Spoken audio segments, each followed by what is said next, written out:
एका मुलगाला पण तुम्ही 3-3, 4-4 जण गाडीमध्ये मारून पण बाहेर पण मारलं रोडने. मला पोलीस बघत होता तिकडे, पोलीस उभा होता, काय नाही केलं त्यांनी. पोलिसांनी काय नाही केलं. नंतर फक्त त्यांनी मारल्यानंतर रोड खेचून घेतला. ही कुठला न्याय आहे? मुरीच्या समोर पुन्हा गाडी तोडून टाकली पोलिसांनी. त्यांचे अर्धा तास ज्याला कोण पोलीस आली नाही तिकडे, ठीक आहे, स्पॉट वरती तो जो पण पोलीसवाला उभा होता ना, आमच्या सोबत होता ना, तो जात होता तो पण आमच्यासारखा, म्हणून तो विषय बघून थांबलेला. कोणावर अन्याय अत्याचार असा होत असेल, मारहाण होत असेल, तर आम्ही गप्प बसणार नाही. भारतीय जनता पार्टी करून त्यांना पूर्णपणे आम्ही जी काय होईल ती मदत करू. आणि जी समोरचा इसम आहे इस्माईल आणि त्याच्या जोडीला जो इसम होता तो पळून गेला, अजून त्यांना अटक झालेली नाहीये. तर माझी गृह राज्यमंत्र्यांना विनंती आहे, हात जोडून कायदेशीर कारवाई करा ना. अशी जे दादागिरी करणारे आहेत त्यांची धिंड काढली पाहिजे. हाताच्या अंतरावरती 3-3 आगरी समाजाचे नेते आहेत, तरी जर या आगरी मुलाला जर काही न्याय मिळत नसेल तर ही शोकांतिका आहे, मी बोलतो. कारण मदत मागायची तर कोणाकडे, जर पोलीस असे वागत असतील. नमस्कार, मी अजय वर्मा आणि आपण सगळे पाहतात थिंकिंग ऑफ यूथ, विचार युवकांचे.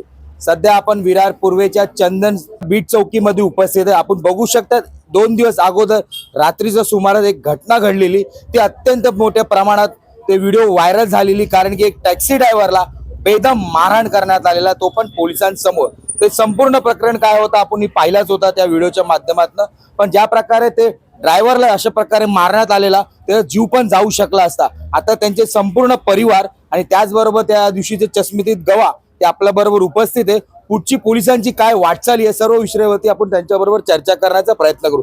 सध्या आपल्या बरोबर ते पीडित आहे, ज्यांना बेदम मारहाण करण्यात आलेली. पहिलाच दिवस होता, टॅक्सी घेतलेली नवीन व्यवसाय करायसाठी आणि टॅक्सी पहिलाच भाडा ते विरारसाठी आलेले नवी मुंबईवरून, आणि असा प्रकारचा त्यांच्याबरोबर कृत्य घडला होता.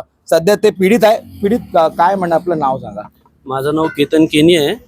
कुठून आलेले आणि आणि काय झालेलं? मी नवी मुंबईवरून मी आलो होतो. तर विरारचा मला भाडा लागला होता भांडूपूरनं. 3:10 इथे आलो होतो. दुपारी 3 वाजेपासून ते रात्री 10:30 वाजेपर्यंत इकडचाच भाडा लागला होता. जीवदानीला गेलो, परत ते वज्रेश्वरीला गेलो, वज्रेश्वरीहून शेवटचा भाडा तिथून उचलून. चोट लागली म्हणून जास्त बोलू शकत नाही. आपण चष्मदीत गवाह आहे त्यांच्याशी विचारायचा प्रयत्न करू. कारण की ज्या मोकाळ वारदातवरती घटना घडत होती, मारहाण करत होते, ते पण वीज बचाव करण्यासाठी ते आलेले. काय सांगणार आपण, पण त्या दिवशी त्यांना वाचवायसाठी आलेले. काय संपूर्ण विषय होता, कारण की आता त्यांचं पीडित झालं तर दुखत. हो बरोबर, याच्या डोक्यावर एवढं जोरात लागलाय ना, ते नाही बोलू शकत, तरी पण बोलतोय. त्यांची मी हिंमत म्हणतो. पण काय झालं, फक्त त्यांनी सिग्नल नाही दिला, एवढंच ही चूक होती. संबंध पण नव्हता, आणि सिग्नलच्या काय संबंधच नाही. खूप लांब होता, त्याला हात तो लांब होता आणि तो दारू प्याला होता, ठीक आहे. तो माणूस समोरच्या दारू नशेमध्ये होता, म्हणून त्यांनी याला मारहाण केली. त्याला वाटलं टॅक्सीवाला काय करणार, पण त्याला माहित नाही हा विरार आहे. प्रकारचं मारहाण आहे, कितपत योग्य आहे? योग्यच नाही ना भाई. एवढं एक चुकीच नाही ती. सिग्नल कोण देतो विरारमध्ये? कोण हेल्मेट लावतो? कोण इथं कानूनचे पालन करतो? मला सांगा ना तुम्ही. पण त्या दिवशी असं बोलण्यात आलेलं का पोलीस पण कॉन्स्टेबल तिकडे पोलीसच्या समोर त्यांनी गेलंय. हे पूर्ण जे वाय झालंय ना, पूर्ण पोलीसच्या समोर झालंय.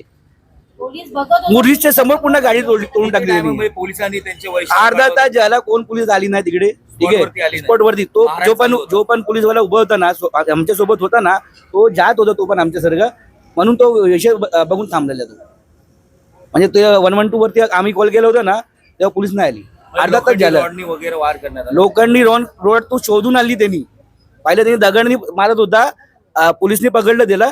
मग नंतर तो रॉड शोधून आणली त्यांनी, आणि रॉडनी त्याने मागून वार केलाय.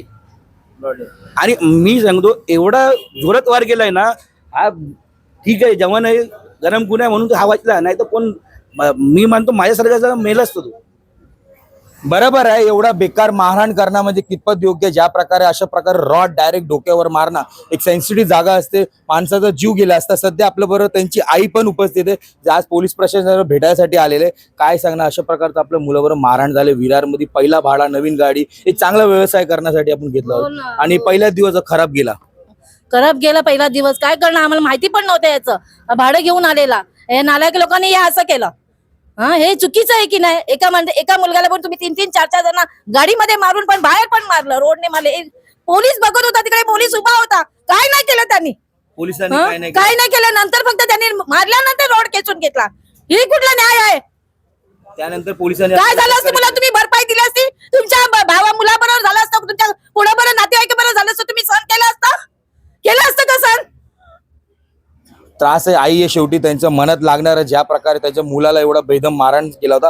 सध्या आपल्याबरोबर वसई विरार म्हणजे विरारचे अत्यंत प्रचंड व्हायरल म्हणजे मनीष राऊत आपल्याबरोबर उपस्थित आहे. समाजसेवेमध्ये नेहमीच ते पुढाकार घेतात. त्या दिवशी पण त्यांनी तसंच प्रकारचं कृत्य केलं आणि मनीष राऊत यांना संपर्क करून मनीष राऊत ताबडतोब पोहोचले आणि त्याला समर्थन दिलं. काय सांगता मनीष राऊतजी, आपण भाजपचे एक चांगले कार्यकर्ता आहे, समाजसेवेमध्ये आपलं चांगलं नाव आहे, वसई विरारमध्ये गेले अनेक वर्षापासून.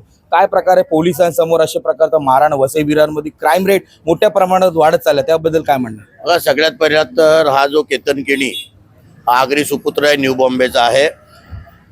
हा याचं गाडी आहे, गाडी घेऊन आला होता, टर्न मारताना वादावाद झाला. पण हे नशेडी इस्माईल नावाचा तो इस्माईल हा नशेडी आहे, नशा करतो, त्याच्यावर मोक्याचा गुन्हा नोंद आहे. मारहाण करत असताना गाडी दगडांनी फोडणं, अरे रावीच्या शिवीगाळी करणं, पोलिसांसमोर ओपनली सांगणं का तुझी मर्डर करू, गेम करू, हे कितपत योग्य आहे? तुम्ही आज मारहाण करता, त्यांना 9 टाके बसलेले आहेत, डोळ्यावर टाके बसलेले आहेत, नाकाचं हाड तुटलेलं आहे. आज हे न्यू बॉम्बेहून आलेले जे कोण आहेत त्यांच्यावर जर असा अन्याय होत असेल तर आम्ही वसई विरारमध्ये कोणावर, त्यांच्यावर नाही, कोणावर अन्याय अत्याचार असा होत असेल, मारहाण होत असेल तर आम्ही गप्प बसणार नाही. भारतीय जनता पार्टी करून त्यांना पूर्णपणे आम्ही जी काय होईल ती मदत करू. आणि जी समोरचा इसम आहे इस्माईल आणि त्याच्या जोडीला जो इसम होता तो पळून गेला, अजून त्यांना अटक झालेली नाहीये. तर माझी गृहराज्यमंत्र्यांना विनंती आहे हात जोडून का कायदेशीर कारवाई करा ना, अशी जे दादागिरी करणारे आहेत त्यांची धिंड काढली पाहिजे. आपली सरकार आहे आता, राज्यात असो केंद्रात असो, गृहमंत्री पण आपले, कशा प्रकारे पोलीस वाटचाली करणार, ज्या प्रकारे 24 तासात पोलीस आरोपीला म्हणजे पकडतात आणि अशा प्रकारचा 24 तास वरतून उलटून गेलेले तरी आरोपी भेटले नाही, याचा अर्थ काय? ऐका नीट, या व्यक्तीचा जो काही जीव वाचलेला आहे ते निवळ आमचे पत्रकार आहेत आणि पोलीस मित्र आले आणि पोलिसांच्या हस्तक्षेपामुळे, पत्रकाराच्या हस्तक्षेपामुळे आज या किणीचा जीव वाचलेला आहे. पोलीस त्यांच्या प्रमाणे जे काम करायचं असते ते करतात आणि कायदेशीर कारवाई सुरू आहे आणि त्याला 100% अटक होणार. पुन्हा एकदा कडक कारवाई करावी अशी आम्ही गृहराज्यमंत्र्याकडे आमची मागणी आहे.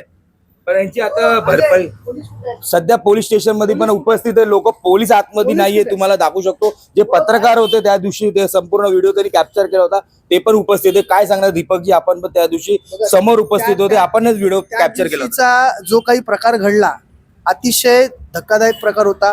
दर शनिवारी मी शनी देवाच्या मंदिरात जातो आणि शनी देवाची पूजा ही रात्रीच केली जाते. तर मी पूजा करून उशिरा येत असताना मला तिथे काही भांडण होताना दिसले. तर मला ॲक्च्युली बोलवलं त्या इस्माईलनी, जो या तरुणाला मारत होता अगोदर. अर्ध्या घटनेत मी तिथे गेलो होतो.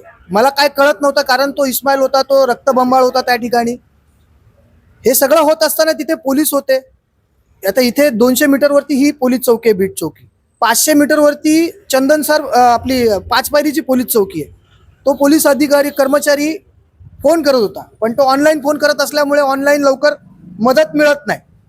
तर पोलीस असताना जर तो गुन्हेगार प्रवृत्तीचा कोणतरी ज्यांनी जर रॉड मारलाय ना, मूळ विषय ज्यांनी रॉड मारलाय त्याला अजूनपर्यंत पोलिसांनी शोधला नाही.